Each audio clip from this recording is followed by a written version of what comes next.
የበሽታው ምንነት ኮሎን ካንሰር፣ ኮሎሬክታል ካንሰር፣ የትልቁ አንጀት ወይንም የፊንጢጣ ካንሰር በሽታ።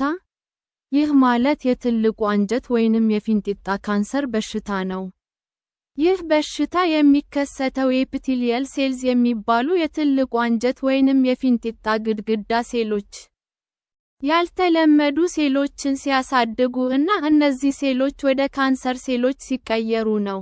ብዙ ጊዜ የትልቁ አንጀት ወይንም የፊንጢጣ ግድግዳ ሴሎች ፖሊፕስ የሚባሉ ያልተለመዱ ሴሎችን ያሳድጋሉ።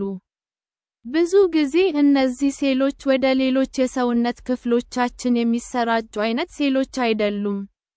ነገር ግን አንዳንዴ እነዚህ ሴሎች ወደ ሌሎች የሰውነት ክፍሎቻችን የሚሰራጩ አይነት ሴሎች የካንሰር ሴሎች ይሆናሉ። ፖሊፕስ ከሚባሉት ያልተለመዱ ሴሎች 2/3 ወደ ካንሰር ሴሎች የመቀየር ዕድላቸው ትልቅ ነው። ሂሊዩም የሚባለው የትንሹ አንጀት የመጨረሻው ክፍል ሲኩም ከሚባለው የትልቁ አንጀት የመጀመሪያው ክፍል ጋር ይገናኛል። ከሲኩም ቀጥለው ያሉት የትልቁ አንጀት ክፍሎች አሴንዲንግ ኮሎን፣ ትራንስቨርስ ኮሎን፣ ደሴንዲንግ ኮሎን እና ሲግሞይድ ኮሎን ናቸው። ሲግሞይድ ኮሎን ከሬክቱም ጋር ይገናኛል። ትልቁ አንጀታችን ከትንሹ አንጀታችን ከመጣው ምግብ ውስጥ ውሃ፣ ጨው እና አስፈላጊ የሆኑ ንጥረ ነገሮችን ይወስድና የቀረውን በሰገራ መልክ በሬክቱም ፊንጢጣ በኩል ወደ ውጭ ያስወጣዋል። የትልቁ አንጀታችን ግድግዳ ላይ ምግቡን ለመጭመቅ የሚረዱ ጡንቻዎች አሉ። በቢሊዮን የሚቆጠሩ ባክቴሪያዎች በትልቁ አንጀታችን ውስጥ ያለምንም ችግር ከአንጀታችን ጋር በመረዳዳት ይኖራሉ። ስቴጂንግ ይህ ማለት የካንሰር በሽታው የደረሰበትን ደረጃ እና ወደ ሌሎች የሰውነት ክፍሎቻችን የመሰራጨት ሁኔታውን ከግምቱ ውስጥ በማስገባት የካንሰር በሽታውን ደረጃ የመስጠት ሂደት ነው። የዚህ ሂደት ጥቅሙ ለበሽታው ምን አይነት ሕክምና ተገቢ ነው የሚለውን ለመወሰን ስለሚረዳ ነው። የዚህ በሽታ ደረጃ አሰጣጥ በሚከተሉት ነገሮች ላይ የተመረኮዘ ነው። እነዚህም እጢዎች ስለመኖራቸው የሚጠቁሙ ነገሮች እንዳሉ ለማወቅ የደም ምርመራ ማድረግ፣ በኮሎኖስኮፒ ወይንም ሲግሞይዶስኮፒ የምርመራ ዘዴዎች ከአንጀታችን ወይንም ፊንጢጣ የተወሰዱ ናሙናዎችን በውስጣቸው የካንሰር ሴሎች መኖራቸውን መመርመር፣ የሕክምና ምስል ማንሳት ዘዴዎች፣ ሲቲ ስካን፣ ኤምአርአይ፣ የደረት ኤክስሬ እና የአልትራሳውንድ ምርመራዎች፣ ቀዶ ጥገና። ለዚህ በሽታ በጣም የተለመደው የደረጃ አሰጣጥ ቲኤንኤም ደ-ቱመር ኖድ አንድ ሜታስቴሲስ ስቴጂንግ ሲስተም የሚባለው ዘዴ ነው። በዚህ ዘዴ ይህ በሽታ በ4 ደረጃዎች ይከፋፈላል። በዚህ ዘዴ ፕሮግሬሽን ኦፍ ዘ ኦሪጂናል ፕራይሜሪ ቱመር የሚወከለው ቲ በሚለው ፊደል ነው። ኤን ኖድ የሚለው ፊደል የሚያመለክተው የካንሰር ሴሎቹ ወደ ሊምፍ ኖዶች መግባት አለመግባታቸውን ነው።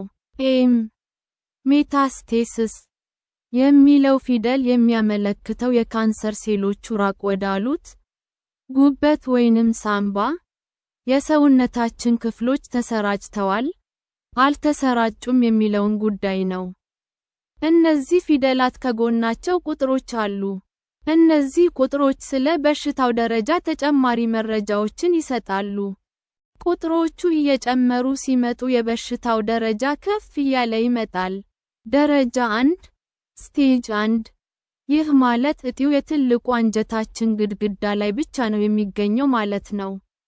ቲ1 እስከ ቲ2 ኤን0 ኤም0 ደረጃ 2 ስቴጅ 2 ይህ ማለት እጢው ወደ ውጨኛው የትልቁ አንጀታችን ሽፋንና ወደ አቅራቢያ ወዳሉት ቲሹዎች ተስፋፍቷል ማለት ነው።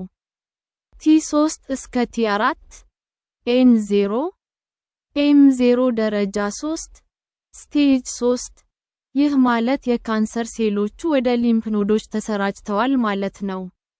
ፔኒቲ ኤን1 እስከ ኤን2 ኤም0 ደረጃ 4 ስቴጅ 4 ይህ ማለት የካንሰር ሴሎቹ ራቅ ወዳሉት የሰውነታችን ክፍሎች ተሰራጭተዋል ማለት ነው። ፔኒቲ ፔኒኤን ኤም1 ኤፒዲሚዮሎጂ በሽታው ያለባቸው ሀገሮች። ይህ በሽታ በዓለም ላይ እጅግ አሳሳቢ በሽታ ነው። ወንዶች ላይ ከሚከሰቱ የካንሰር በሽታዎች በስርጭት ሶስተኛ ደረጃን ይዟል። በዓመት 663,000 ወንዶች በዚህ በሽታ ይያዛሉ።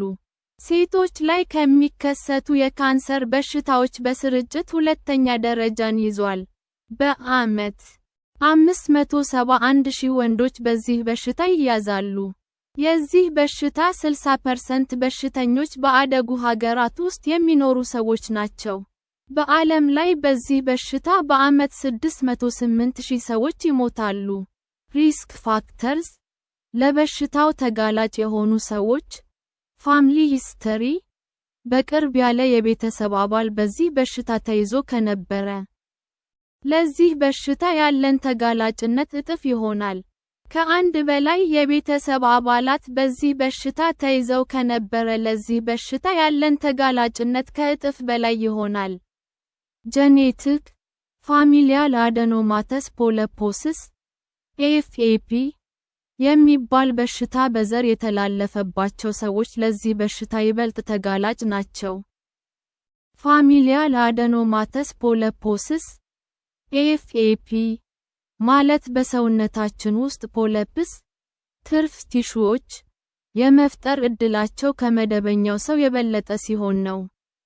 ኮሎሬክታል ፖሊፕስ ኦር ኢንፍላማቶሪ ባውል ዲዚዝስ ከዚህ በፊት በትልቁ አንጀታችን ወይንም በፊንጢጣችን ውስጥ ትርፍ ቲሹዎች ፖሊፕስ ወጥተውብን ከነበረ ወይንም አንጀታችን በተደጋጋሚ የኢንፍላሜሽን ክስተት ተጎድቶ ከሆነ እነዚህ ክስተቶች ለዚህ በሽታ ይበልጥ ተጋላጭ ያደርጉናል። ኤጅ ለዚህ በሽታ ያለን ተጋላጭነት ዕድሜያችን እየጨመረ ሲመጣ ይጨምራል። 90% የዚህ በሽታ ህመምተኞች ከ50 ዓመት በላይ የሆናቸው ሰዎች ናቸው። ላይፍ ስታይል አካላዊ እንቅስቃሴ በብዛት የሌለው የአኗኗር ዘይቤ ለዚህ በሽታ ይበልጥ ተጋላጭ ያደርጋል። በተጨማሪም ጥናቶች እንደሚያመላክቱት ውፍረት፣ የስፖርት እንቅስቃሴ አለማድረግ፣ ማጨስ እና አልኮል መጠጥ በብዛት መጠጣት ለዚህ በሽታ ያለንን ተጋላጭነት ይጨምራሉ።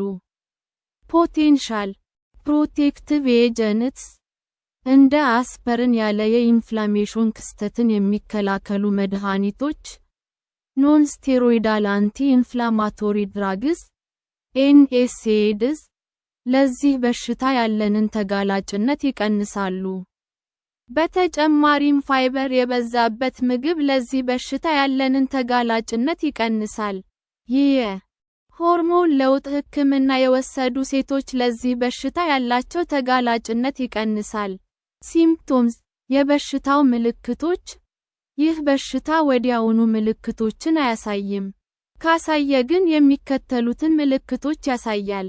የሰገራ መውጣት ለውጦች መታየት፣ ለምሳሌ ድርቀት፣ ተቅማጥ፣ ለብዙ ቀናት የሚቆይ የሰገራ መቅጠን፣ ሰገራ ወጥተን ጨርሰን ልክ እንዳልጨረስን አይነት ስሜት መሰማት፣ የፊንጢጣ መድማት፣ ነጣ ያለ ቀይ መልክ ያለው መድማት፣ ደም የተቀላቀለበት ሰገራ፣ ጠቆር ያለ ሰገራ መታየት፣ የሆድ ቁርጠት ህመም መሰማት፣ ድካም እና አቅም ማጣት ስሜት፣ ያልተጠበቀ ክብደት መቀነስ።